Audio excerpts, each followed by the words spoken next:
Sir दी मुहब्बत है कि उन्होंने मैनू देखा है तो उन्होंने तुहानू सुनाने लिए मैनू बुलाया है इत्थे। बहुत शुक्रिया सर। सुफियाना कलाम है एक मैया तेरे वेखण नू चुक चरखा गली विच डावां ते वो सुनावांगा मैं तुहानू। लाम ले चल चरखे नू मूर खावे ले चल विच कोई मत फतूर हो।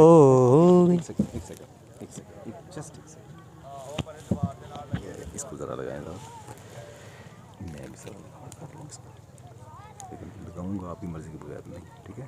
जस्ट सॉरी एक्सक्यूज़ मी जी, इसको पकड़ लो एक सेकंड। तो मुंडा है भाई इधर,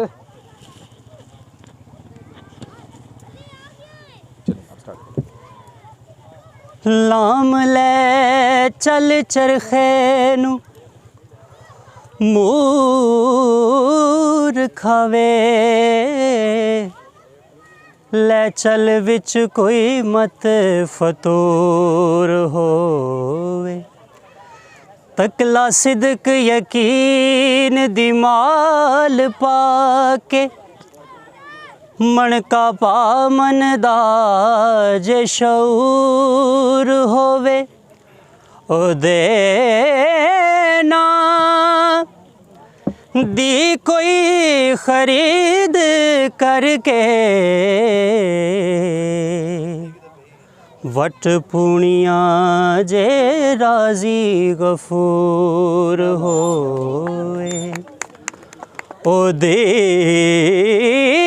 याद विच कतदी रही हरदम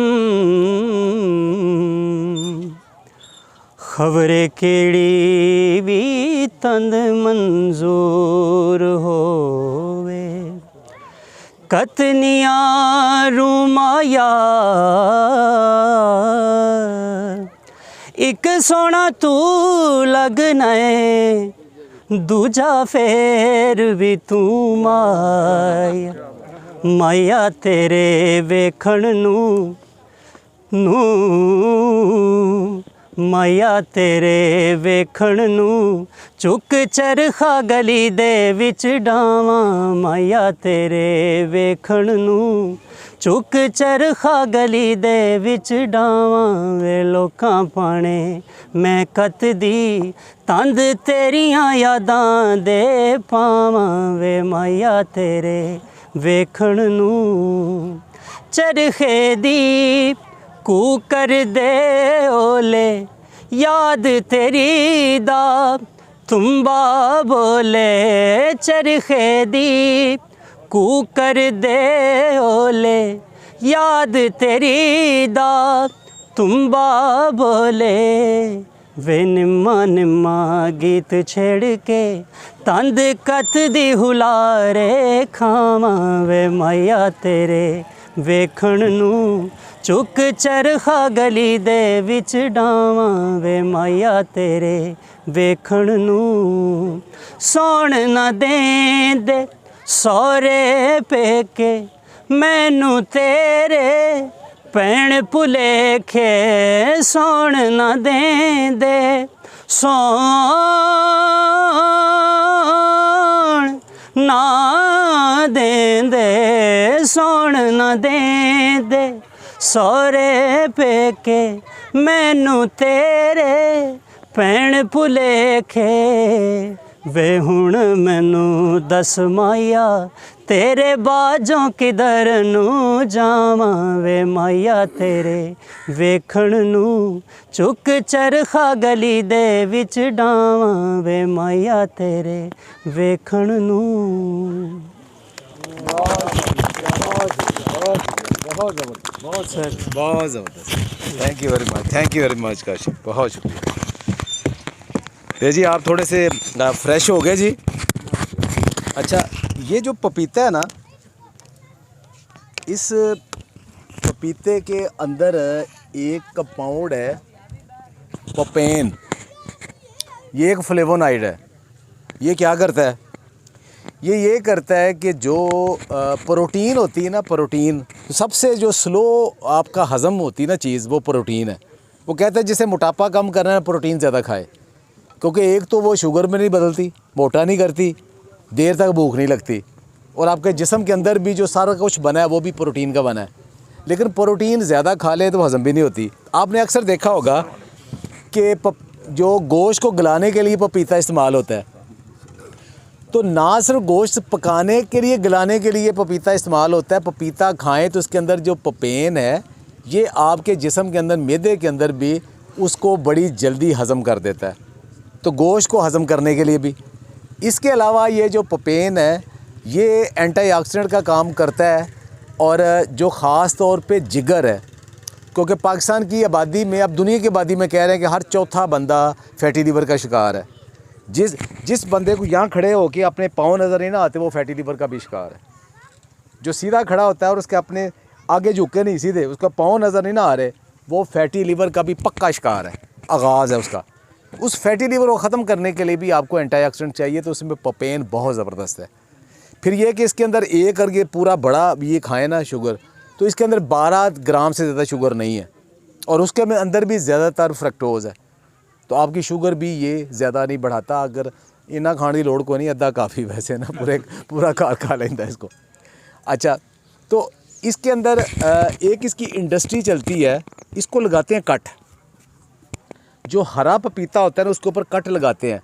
तो जैसे आपने देखा है ना कि वो बोड़ के पत्ते से वो या अक के साथ वो दूध निकलता है, तो इसके अंदर भी दूध निकलता है।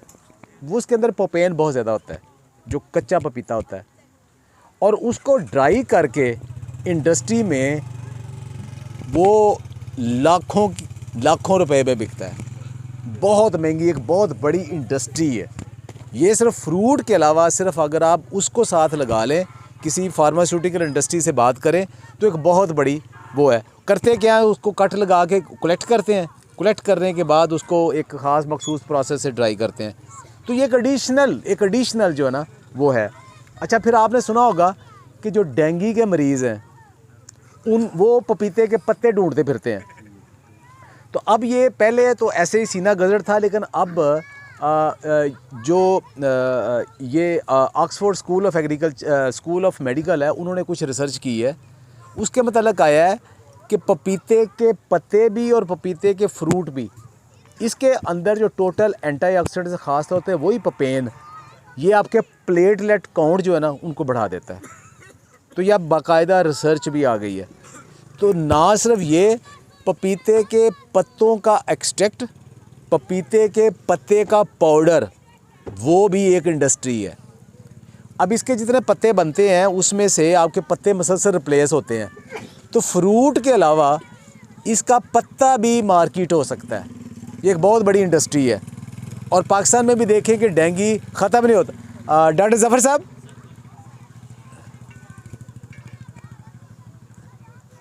ज़फ़र साहब को ऊपर, सर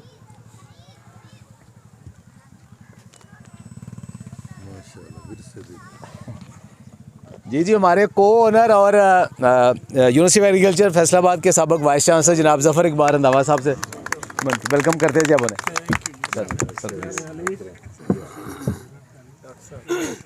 तो इसकी बहुत सारी इंडस्ट्री है, लेकिन सबसे बड़ी जो चीज़ ये है कि पिछले दिनों में बैठे तो साजिद साहब ने कहा जी कि पपीता खा लें। मैंने कहा यार दे जा किसी बीमार नूं, दे जा के जिहदा मूँह बकबका चीज़ खाण दा आदी है, किसी बुढ़े ठेवेरे होंदे उन्होंने कि जी 60 ਦਾ हो गया, होर तो बुढ़ा कदों होना है। मैं चल मैं अपने उन्होंने नहीं मानता, किसी वडेरे बंदे ने जाके दे जिहड़ा इहनूं खा लवे।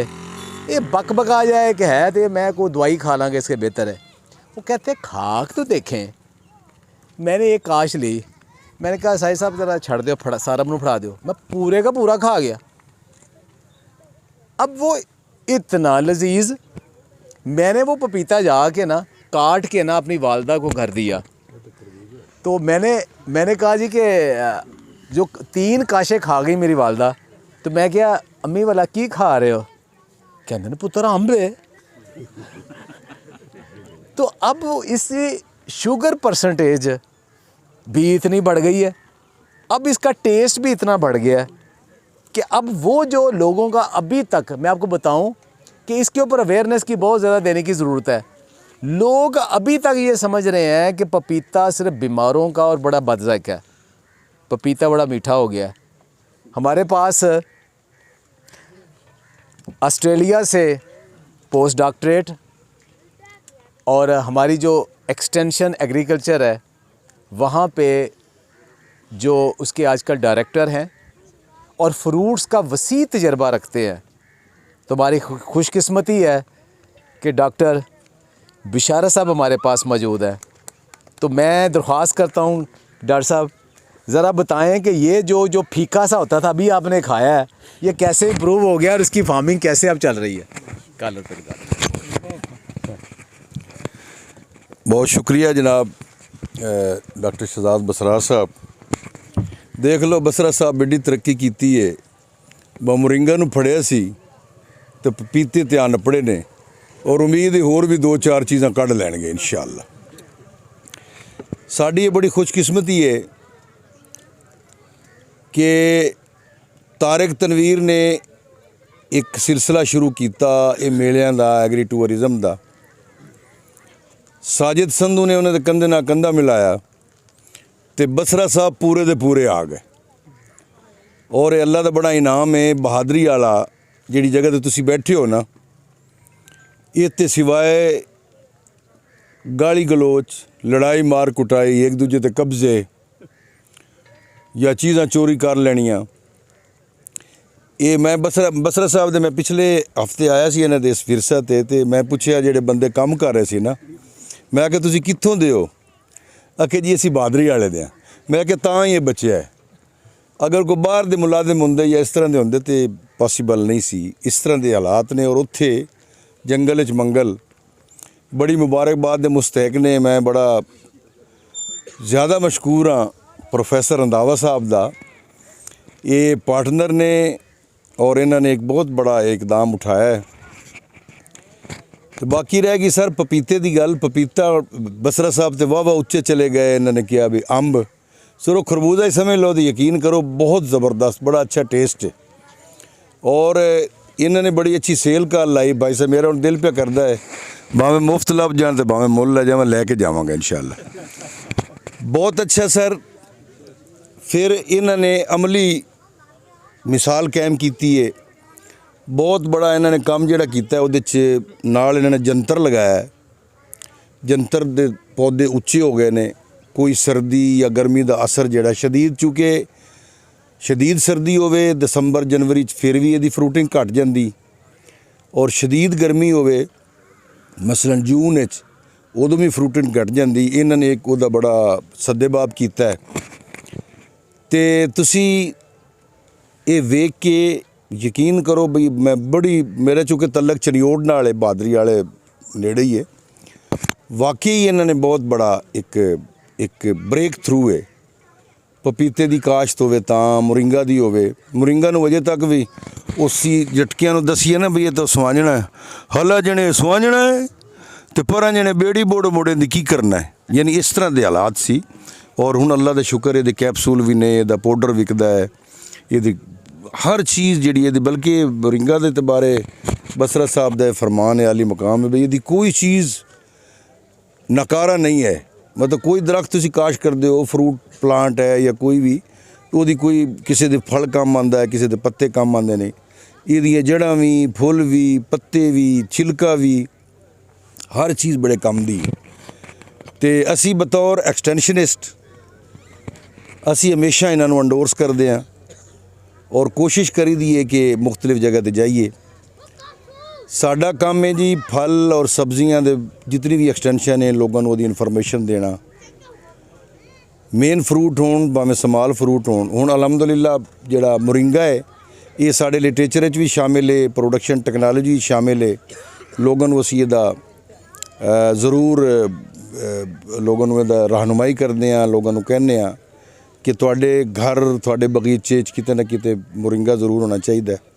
इस तरह पपीता, यकीन मनो मैं अज एक मैसेज आया मैनू गवर्नमेंट ऑफ पाकिस्तान की तरफों बल्कि लोगों को आंदा ही होना है, बस 70% लोग जिहड़े ने मुख्तलिफ बीमारियां का शिकार ने पाकिस्तान विच। ते क्यों ना असी इन्हां चीज़ों की तरफ जिहड़े कोई नेचुरल साडे कोल है। असी अगले दिन एक पोस्ट पढ़ रहे सी, एक बंदे ने लिखिया बहुत बड़ी शाप सी दी फ्रूट्स दी वैजीटेबल दी, तो वो कहते ने नेचुरल ग्रोसरी। बस जिन्नियां सब्जियां ने जिन्ने फ्रूट ने, अगर फिर असी इस तरीके नाल काश करना शुरू कर दिए जिस तरह इन्होंने शुरू किया है, ऑर्गेनिक प्लस खादां मिला जुला के एक ऐसा रुझान पैदा किया जाए कि बहुत ज़्यादा जहरां तो पाक, बहुत ज़्यादा इस तो पाक होवे जिहड़ा मुख्तलिफ अलाइशां तो मेरा ख्याल है बहुत कम ज़रूरत पैगी तुहानूं। जितना हुण अजकल अफसोस होंदा है भी जिन्ने वड्डे फार्मेसियां ने हुण लाहौर ही बन गई पाकिस्तान विच, एक पूरा खाना अलहदा होंदा है ताकत वाली दवाइयां दा, जिहदे मिनरल्स ने मुख्तलिफ कुछ तो जिवें जिस तरह हकीम देंदे सी इस तरह अंग्रेजी दवाइयां ने। तो मैं समझना कि उन्होंने अवॉइड करना चाहिए और सानू चाहिए कि असी ये पपीता और मोरिंगा और बहुत सारी और बल्कि कलौंजी जितने मेडिसिनल प्लांट्स ने। मैं बसरा साहब बड़ा राज़ी होया, तुसी माशाअल्लाह बैंगन की बड़ी पनीरी लाई, बड़ी मिर्चां दी, ते होर भी इस तरह करके हुण जिस तरह कल्चर आ गया तुहाडे कोल। अगे हुंदा सी पनीरी लगदी सी मिट्टी च, उन्होंने उखाड़ के लियाना। हुण जर्मीनेशन ट्रे ने, तुसी विच उहदे वो ठड्डा बनया बनाया निकलदा है, अपने गमलियां च लाओ। हर बंदे दे घर कुछ ना कुछ पौधे नेचुरल सब्जियां दे, फ्रूट दा, पपीता तो लगाना बहुत ही आसान है। घर दे अंदर तो इतना महफूज होंदा है, ना इनू स्प्रे की लोड़ पैंदी, ना कोई बहुत ज़्यादा सर्दी गर्मी तो बचाना पैंदा अगर दीवारां दे नाल इनू लगा दिता जाए। तो इस तरह मैं वैसे एक ख्वाहिश है मेरी, क्या सारे वादा कर दो कि लाओगे अपने अपने घर कुछ ना कुछ ग्रीन? हाथ खड़े करो ना सारे, अद्धे अद्धे बंदे हैं। चलो बहुत शुक्रिया, thank you very much. Doctor साहब बहुत शुक्रिया जी, बहुत शुक्रिया जी। अच्छा, यहाँ इन्होंने बात की कि सब्ज़ियों की, तो अल्हम्दुलिल्लाह यहाँ सब्ज़ियों की नर्सरी भी मौजूद है। आपको बड़ी जो ये ब्रोकली, आइसबर्ग, बाकी सारी वो भी नज़र आएंगी, शलजम वगैरह भी नज़र आएंगे, मूलियाँ में सारा कुछ वो भी है। बाकी जो ज़ाहिर है मैं इधर मौजूद हूँ, मोरिंगा भी लगा हुआ है आपके बिल्कुल बाएं तरफ, और दरमियान में हमने थोड़ा बहुत उसमें किनवा भी लगाया है, और उसके अलावा चिया भी है। तो उसके मतलब भी अगर कोई भी आपको कोई क्वेश्चन होगा तो मैं इधर ही हूँ वो सारा डिस्कस करने के लिए। अच्छा, पाकिस्तान के अंदर जो एक बार बार हम बात सुनते हैं ना कि जो फ्रूट बनता है, जो सब्ज़ियाँ हैं, वो 50% से ज़्यादा जो है ना वो गल सड़ के तो ख़त्म हो जाता है। हमारे एक पास मुल्क है थाईलैंड। थाईलैंड ने क्या किया कि उन्होंने उनके पास एक तो पपीता है, आम है, केला है, और एक और उनका फ्रूट होता है दूरियाँ। वो बड़ी स्मेल वाला फ्रूट है, वो इतना बू वाला फ्रूट है कि कोई दुनिया की एयरलाइन उसे अपने जहाज़ में भी, कार्गो में भी नहीं करने देती, लेकिन उनके लिए वो रॉयल फ्रूट है। अच्छा, उसको उन्होंने खुश करना शुरू कर दिया और लो टेम्परेचर पे वो खुश करना शुरू कर दिया, जिससे उसकी न्यूट्रिएंट वैल्यू बहुत ज़्यादा, वो इतनी बड़ी उनकी इंडस्ट्री बन गई कि अब टूरिज़म के बाद सबसे बड़ी इंडस्ट्री जो है ना अब इस वक्त थाईलैंड की इंडस्ट्री उनकी ड्राई फ्रूट की है। तो ड्राई फ्रूट का जब कंसेप्ट आता है ना तो हमारे जहन में सिर्फ बादाम अखरोट आते हैं। बादाम अखरोट ड्राई फ्रूट नहीं है, वो मेवे हैं, नट्स हैं।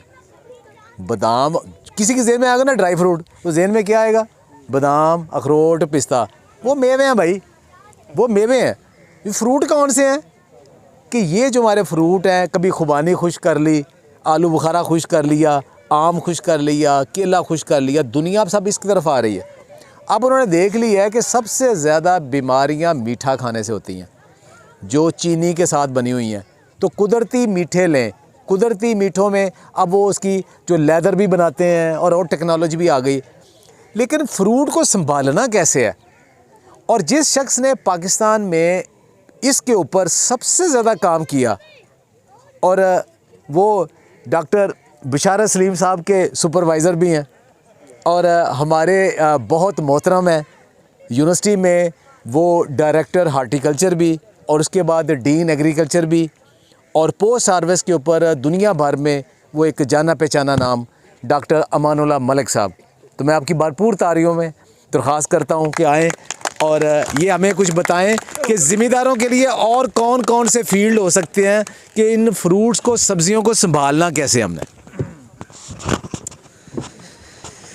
औज़ुबिल्लाहिमिनश्शैतानिर्रजीम, बिस्मिल्लाहिर्रहमानिर्रहीम।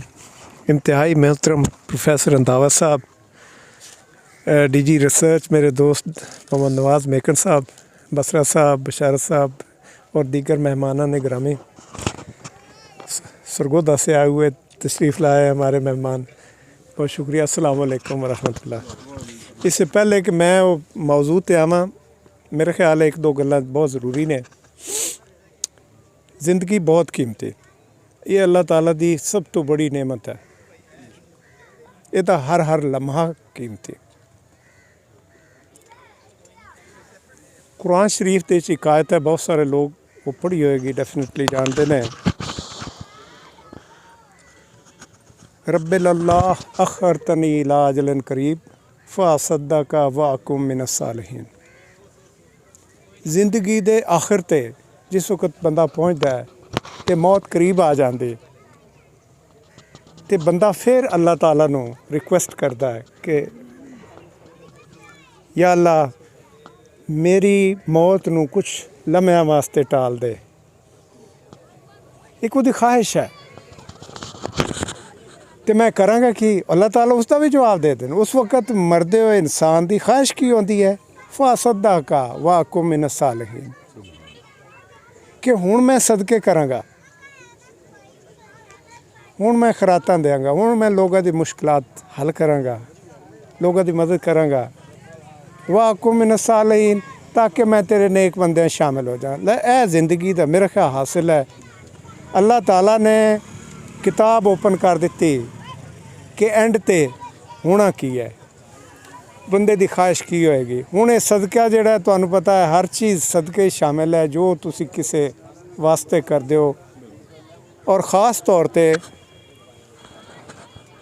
माल दा सदका है, वक़्त दा सदका है, तुहाडी ढारस बंधाण दा सदका है। फिर इहदे च एक चीज़ है जिहड़ा सदका जारिया है। सदका जारिया वो है कि जिहड़ा एक ऐसा काम जिहड़ा तुसी शुरू कुछ कीता लेकिन उस तो अगे वो चलदा पिया। मैं एक तो समझना कि मैं मुबारकबाद देना जिहड़े ऑर्गेनाइज़र ने, ये जिहड़े एग्रीकल्चर टूरिज़म वाले ने। यकीन मनो बाकी इकनॉमिक्स तो चीज़ां छोड़ दो, जिहड़ी गल शायद मैं तुहानूं लिंक कर रहा ना वो ये है, ये वो काम है जिहड़ा सदका जारिया है। एक बंदे ने शुरू किया, उन्होंने ख्याल आ गया, ਉਹਦੇ ਨਾਲ कुछ होर लोग शामिल हो गए। हुण इसका फल तुसी देखो कितने लोग पाकिस्तान दे हासिल कर रहे। मेरा ख्याल है ज़िंदगी दे च बहुत बड़ी चीज़ है कि तुसी कोई काम ऐसा कर जाओ जिहड़ा दुनिया ते जारी रहे, और बहुत ज़रूरी नहीं है कि वो सिर्फ माल नाल होवे। इस वास्ते जिहड़ा भी इस तरह के कम्में शामिल होंदा, मेरा ख्याल है उन्होंने दुनिया च फ़ायदा, आखरत च फ़ायदा। बहुत शुक्रिया। एक तो ये चीज़ सी।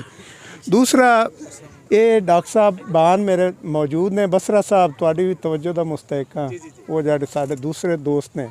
मैं आस्ट्रेलिया ही रहा। आस्ट्रेलिया दी फ्रूट इंडस्ट्री बड़ी दुनिया की सब तो मतलब समझ लो कि अगर कोई दुनिया के मुल्क रीस करते हैं ना, वो आस्ट्रेलिया की फ्रूट इंडस्ट्री, क्योंकि क्वालिटी बड़ी हाई है। इसी तरह ना वो डिवेलप बड़े कर गए ने। अच्छा, एक खूबसूरत रिवायत उत्थे जिहड़ी मैं देखी है, शायद ये साडे दोस्त जिहड़े ने उस तरफ भी मैं समझना इंडस्ट्री नूं असीं लै आईए। अच्छा, वो जिस वक्त उन्हां दा पहला फल आंदा है ना, आस्ट्रेलिया बड़ा डाइवर्स है, तुहानूं पता है, कोई चीज़ किते पहले आउंदी फिर किते जांदी फिर किते जांदी। अच्छा, वो जिहड़ी भी उन्हां दा फल है, वो लीची लै लो, अंब लै लो, पपीता लै लो, कुछ लै लो, वो ਜਿਹੜੇ इलाके चो सब तो पहले आंदी ना, वो सब तो पहले वो लै आंदे ने। वो इंडस्ट्री के बंदे इकट्ठे होंदे ने, उहदे मीडिया इकट्ठा होंदा, उसकी बोली लगती पहले ट्रे दी, और वो बोली चढ़ती जाती, और वो पैसा जिहड़ा है ना वो खैरात कर देंदे ने किसी बच्चों के हॉस्पिटल नूं कर दे, क्योंकि वो बोली जिहड़ी ना सारिਆਂ नूं पता है कि ना सिर्फ ये है कि इंडस्ट्री की प्रमोशन है, बल्कि उन्होंने वास्ते ज़ाहिर वो एक सदका जारिया ही है। अच्छा, मैं कहना खूबसूरत रिवायत ने ਜਿਹੜਾ ਵੀ ਬੰਦਾ ਇਸ ਤਰ੍ਹਾਂ ਦੀ ਚੀਜ਼ਾਂ ਸ਼ੁਰੂ ਕਰਦਾ ਅੱਲਾਹ ਤਾਲਾ ਉਹਨੂੰ ਬੜਾ ਅਜਰ ਦਿੰਦਾ। ਤੇ ਬਹੁਤ ਮੁਬਾਰਕਬਾਦ ਹੈ ਇਹ ਸਾਡੇ ਆਰਗੇਨਾਈਜ਼ਰ ਨੂੰ, ਸੰਧੂ ਸਾਹਿਬ ਨੂੰ, ਡਾਕਟਰ ਸਾਹਿਬ ਨੂੰ, ਬਸਰਾ ਸਾਹਿਬ, ਸਾਡੇ ਡਾਕਟਰ ਸਾਹਿਬ ਬੈਠੇ। ਅਸੀਂ ਉਹਦੇ 'ਚ ਬਾਰਕਫ ਇੱਕ ਅਸੀਂ ਥੋੜ੍ਹੀ ਜਿਹੀ ਸ਼ਮੂਲੀਅਤ ਇਖਤਿਆਰ ਕਰਦੇ ਹਾਂ। ਅੱਲਾ ਇਹ ਵੀ ਮਨਜ਼ੂਰ ਫਰਮਾਏ ਔਰ ਤੁਹਾਡਾ ਆਉਣਾ ਵੀ ਕਬੂਲ ਫਰਮਾਏ। ਹੁਣ ਤੁਸੀਂ ਵਾਪਸ ਜਾਣਾ ਹੈ, ਤੁਸੀਂ ਕਿਸੇ ਨੂੰ ਦੱਸੋਗੇ, ਅਗਰ ਉਹਦੇ ਜ਼ਾਹਿਰ ਹੈ ਉਹ ਅੱਗੇ ਚੱਲ ਪਿਆ ਉਹਦਾ ਫਾਇਦਾ ਹੋ ਗਿਆ, ਤੁਹਾਡਾ ਵੀ ਉਹਦੇ ਹਿੱਸਾ ਪੈ ਗਿਆ।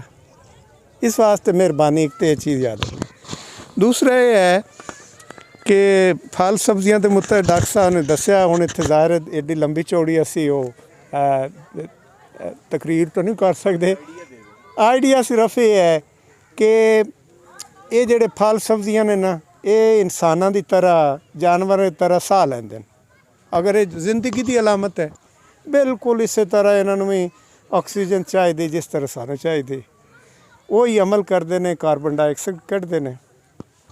ਇਹ ਜਿਹੜੇ ਫਲ ਨੇ ਖਾਸ ਤੌਰ 'ਤੇ ਇਹ ਸਾਰੇ ਹੀ ਤਕਰੀਬਨ ਇਹਨੂੰ ਸਮਝ ਲਓ ਕਿ 85 ਤੋਂ 90-95% ਦੇ ਪਾਣੀ ਹੈ।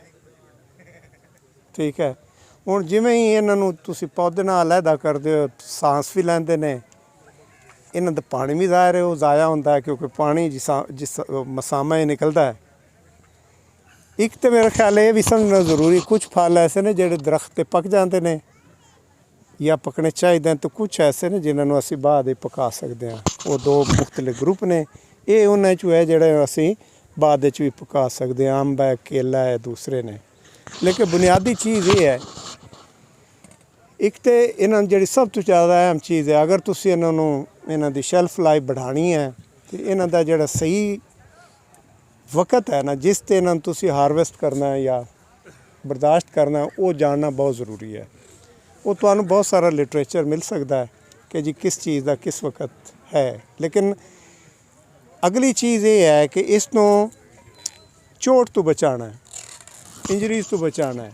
ਕਿਉਂਕਿ ਇੰਜਰੀ ਜਿੱਥੇ ਹੋਈ ਨਹੀਂ ਤੇ ਉੱਥੋਂ ਬਿਮਾਰੀ, ਉੱਥੋਂ ਪਾਣੀ ਦਾ ਜ਼ਾਇਆ ਹੋਣਾ, ਉੱਥੇ ਕਈ ਪਰੇਸ਼ਾਨੀਆਂ ਦਾ ਬਾਇਸ ਹੈ। ਜਿਹੜਾ ਫਲ ਤੇ ਜਿਹੜੀ ਵੀ ਸਬਜ਼ੀ ਇਹਨਾਂ ਨੂੰ ਉਸ ਤੋਂ ਬਚਾਉਣਾ, ਇੰਜਰੀ ਤੋਂ, ਜ਼ਖਮਾਂ ਤੋਂ। ਇਹਦਾ ਮਤਲਬ ਹੈ ਕਿ ਉਹਨੂੰ ਹਾਰਵੈਸਟ ਤੋਂ ਲੈ ਕੇ ਉਹ ਬਰਤਨ ਜਿਹਦੇ ਵਿੱਚ ਵੀ ਤੁਸੀਂ ਉਹ ਰੱਖਦੇ ਹੋ, ਉਸ ਦੇ ਵਿੱਚ ਵੀ ਉਹ ਵੀ ਸਾਫ਼ ਸੁਥਰੇ ਹੋਣੇ ਚਾਹੀਦੇ ਨੇ। ਆਸਟ੍ਰੇਲੀਆ 'ਚ ਤਾਂ ਮੈਂ ਦੇਖਿਆ ਉਹ ਜਿਹੜੇ ਹਰ ਦਫਾ ਜਦੋਂ ਵੀ ਤੋੜ ਕੇ ਲੈ ਆਉਂਦੇ ਨੇ, ਅੱਗੇ ਉਹ ਪੈਕ ਹਾਊਸ ਸਿੱਟਦੇ ਨੇ, ਵਾਪਸ ਧੋ ਕੇ ਵਾਪਸ ਲੈ ਜਾਂਦੇ ਨੇ। ਸਾਡੀ ਤੁਸੀਂ ਇੰਡਸਟਰੀ ਵੇਖ ਲਓ, ਕਿੰਨੂ ਦੀ ਦੇਖ ਲਓ, ਇੱਕ ਵਾਰੀ ਭਾਂਡਾ ਧੋਂਦੇ ਨੇ, ਉਸ ਤੋਂ ਬਾਅਦ ਫਿਰ ਪੂਰਾ ਸੀਜ਼ਨ ਉਹ ਇਸਤੇਮਾਲ ਹੁੰਦਾ। ਉਹਦਾ ਰੌਲਾ ਇਹ ਹੈ ਕਿ ਉਹ ਕਿਉਂਕਿ ਅਸੀਂ ਇੱਕ ਜਗ੍ਹਾ ਦੂਸਰੀ ਜਗ੍ਹਾ ਲਈ ਜਾਂਦੇ ਹਾਂ, ਉਹ ਜੋ ਬਿਮਾਰੀ ਇੱਕ ਬਾਗ ਸੀ ਨਾ, ਉਹਦੇ ਨਾਲ ਉਹ ਹਰ ਚੀਜ਼ ਅੱਗੇ ਜਾ ਕੇ ਹੁਣ ਉਹ ਸਾਰੀ ਇੰਡਸਟਰੀ ਖਰਾਬ ਹੁੰਦੀ। ਠੀਕ ਹੈ। ਇਹ ਮਤਲਬ ਇਹ ਹੈ ਕਿ ਜਿਹੜੀ ਚੀਜ਼ ਵੀ ਇਸਤੇਮਾਲ ਕਰਦੇ ਹੋ ਸਾਫ਼ ਸੁਥਰੀ ਇਸਤੇਮਾਲ ਕਰਨੀ, ਕਿਉਂਕਿ ਵਾਪਸ ਜਿਹੜੀ ਬਿਮਾਰੀ ਵੀ ਉਹਦੇ 'ਚ ਹੈ ਵਾਪਸ ਲੈ ਜਾਂਦੇ ਹੋ ਫਿਰ ਉਹ ਅੱਛਾ। ਤੀਸਰਾ ਚੀਜ਼ ਇਹ ਹੈ ਕਿ ਇਹ ਟੈਂਪਰੇਚਰ ਨਾਲ ਬੜਾ ਗਹਿਰਾ ਤਲਕ ਹੈ। ਇਹ ਖੈਰ ਸਾਰਿਆਂ ਨੂੰ ਪਤਾ ਹੈ, ਜਿਵੇਂ ਬੰਦਾ ਸਾਹ ਲੈਂਦਾ ਹੈ, ਜਿਵੇਂ ਜ਼ਿਆਦਾ ਗਰਮੀ ਹੋਏਗੀ ਇੰਨੇ ਦੌੜੇਗਾ ਉਹਨੂੰ ਸਾਹ ਚੜ੍ਹੇਗਾ। ਬਿਲਕੁਲ ਫਰੂਟ ਵੈਜੀਟੇਬਲ ਦਾ ਹੀ ਤਰੀਕਾ ਹੈ। ਇਹਨਾਂ ਨੂੰ ਕਿਸੇ ਤਰੀਕੇ ਤੁਸੀਂ ਗਰਮੀ ਤੋਂ ਬਚਾਉਣਾ ਜਾਂ ਤੋੜਨ ਤੋਂ ਬਾਅਦ ਦੀ ਗੱਲ ਕਰ ਰਹੇ ਹਾਂ। ਔਰ ਉਸ ਤੋਂ ਬਾਅਦ ਜਿੰਨਾ ਟੈਂਪਰੇਚਰ ਘੱਟ ਕਰੋਗੇ, ਜਿਸ ਤਰੀਕੇ ਨਾਲ ਵੀ ਕਰੋਗੇ, ਇਹਦੀ ਸ਼ੈਲਫ ਲਾਈਫ ਜਿਹੜੀ ਹੈ ਤੁਹਾਡੀ बढ़ ਜਾਏਗੀ। ਫਿਰ ਇਹਦੀ ਪੈਕੇਜਿੰਗ ਹੈ, ਠੀਕ ਹੈ, ਮੁਖਤਲਿਫ ਤਰੀਕੇ ਨੇ। ਉਹ ਹੁਣ ਤੁਹਾਡੇ ਕੋਲ ਅੱਜ ਕੱਲ੍ਹ ਅਗਰ ਤੇ ਸਿਰਫ ਨੇੜੇ ਦੀ ਮੰਡੀ ਜਾਣਾ ਤੇ ਫਿਰ ਤੇ ਕੋਈ ਮਸਲਾ ਨਹੀਂ, ਇਹਤਿਆਤ ਨਾਲ ਪੈਕ ਕਰਕੇ ਗ੍ਰੇਡ ਕਰਕੇ। ਲੇਕਿਨ ਇੱਕ ਹੈ ਕਿ ਦੁਨੀਆ ਸਾਰੀ ਦੇ ਵਿੱਚ ਨਾ ਇੱਕ ਫੇਅਰਨੈਸ ਹੈ ਕਿ ਜਿਹੜਾ ਫਲ ਦੀ ਗ੍ਰੇਡਿੰਗ ਕਰਨੀ, ਏ ਨੂੰ ਅਲੱਗਾ ਕਰਨਾ, ਬੀ ਨੂੰ ਅਲੱਗਾ ਕਰਨਾ, ਜਿਹੜਾ ਰਿਜੈਕਟ ਕਰਨਾ ਅਲੱਗਾ। ਸਾਡੀ ਬਿਮਾਰੀ ਇਹ ਹੈ ਕਿ ਸਾਡੇ ਤੁਸੀਂ ਵੇਖ ਲਓ ਮੰਡੀਆਂ ਦੇ ਹਾਲਾਤ, ਉੱਤੇ ਮਾਲ ਹੋਰ ਲੱਗਾ ਹੈ, ਥੱਲੇ ਹੋਰ ਲੱਗਾ ਹੈ। ਉਹ ਇੱਕ ਸਾਡੇ ਵਾਸਤੇ ਬੜੀ ਬਦਨਾਮੀ ਦਾ ਬਾਇਸ ਹੈ। ਮੇਰਾ ਖਿਆਲ ਜਿਹੜੇ ਦੋਸਤਾਂ ਨੇ ਆਪਣਾ ਬ੍ਰਾਂਡ ਬਣਾਉਣਾ ਹੈ, ਇੱਕ ਮੇਰਾ ਖਿਆਲ ਉਹਦੇ 'ਚ ਇਹ ਹੈ ਕਿ ਉਹਨਾਂ ਦੀ ਕੁਆਲਿਟੀ A1 ਹੋਣੀ ਚਾਹੀਦੀ। ਜੋ ਲਿਖਿਆ ਹੋਇਆ ਨਾ ਉਹੀ ਹੋਣਾ ਚਾਹੀਦਾ ਹੈ। ਜਿਹੜਾ ਮਰਜ਼ੀ ਲੈ ਲੈ, ਥੋੜ੍ਹਾ ਅਰਸਾ ਲੱਗੇਗਾ, ਤੁਹਾਡਾ ਇਮੇਜ ਬਣ ਜਾਏਗਾ, ਤੁਹਾਡਾ ਸੌਦਾ ਉੱਥੇ ਵਿਕੇਗਾ ਜਿੱਥੇ ਦੂਸਰੇ ਰੀਸ ਹੀ ਕਰਨਗੇ। ਉਹ ਸਾਨੂੰ ਗੋਰੇ ਸਮਝਾਉਂਦੇ ਸੀ ਕਿ ਦੁਨੀਆ ਦੇ ਵਿੱਚ ਅਗਰ ਤੁਸੀਂ ਆਪਣੇ ਸਾਡੀ ਕੀਮਤ ਜਿਹੜੀ ਨਾ ਬਾਹਰ ਜਿਹੜੇ ਅਸੀਂ ਫਲ ਸਬਜ਼ੀਆਂ ਵੇਚਦੇ ਹਾਂ, ਸਾਡੀ ਕੀਮਤ ਬਹੁਤ ਥੱਲੇ। ਔਰ ਉਹ ਲੋਕ ਇਹ ਸਾਨੂੰ ਦੱਸਦੇ ਸੀ ਕਿ ਤੁਹਾਡੇ ਕੁਝ ਲੋਕ ਖਰਾਬ ਕਰ ਰਹੇ ਨੇ ਕਿਉਂਕਿ ਤੁਹਾਡੇ ਪੈਕਿੰਗ ਨਹੀਂ ਠੀਕ, ਗ੍ਰੇਡਿੰਗ ਨਹੀਂ ਠੀਕ। ਤੇ ਇਸ ਵਾਸਤੇ ਇਸ ਚੀਜ਼ 'ਤੇ ਵੀ ਤੁਸੀਂ ਤਵੱਜੋ ਦੇਣੀ। ਤੇ ਬਾਕੀ ਮੇਰਾ ਖਿਆਲ ਇੱਕ ਦਫਾ ਤੁਹਾਡੀ ਇਮੇਜ ਅੱਛੀ ਬ੍ਰਾਂਡ ਬਣ ਜਾਏ ਤੇ ਤੁਸੀਂ ਆਪਣਾ ਪ੍ਰਾਈਸ ਉਹ ਰੱਖ ਸਕਦੇ ਹੋ ਜਿਹੜੀ ਤੁਸੀਂ ਸਮਝਦੇ ਹੋ ਕਿ ਮੇਰੀ ਬੈਸਟ ਹੋਏਗੀ। ਤੇ ਮੇਰੀ ਦੁਆ ਹੈ ਡਾਕਟਰ ਸਾਹਿਬਾਨ ਨਾਲ ਵੀ ਸਾਰੇ ਦੋਸਤਾਂ ਦਾ ਬਹੁਤ ਬਹੁਤ ਸ਼ੁਕਰੀਆ। ਅਸੀਂ ਹਾਜ਼ਰ ਹਾਂ ਸਾਡੀ ਖਿਦਮਤ ਤੁਹਾਡੀ ਖਿਦਮਤ ਵਾਸਤੇ। ਅਗਰ ਡਾਕਟਰ ਸਾਹਿਬਾਨ ਕੋਲ ਮੇਰਾ ਨੰਬਰ ਵੀ ਹੈ ਇਨਸ਼ਾਅੱਲਾ, ਅਗਰ ਕਿਸੇ ਨੂੰ ਚਾਹੁੰਦਾ ਲਿਖਣਾ ਉਹ ਲਿਖ ਵੀ ਸਕਦਾ 0333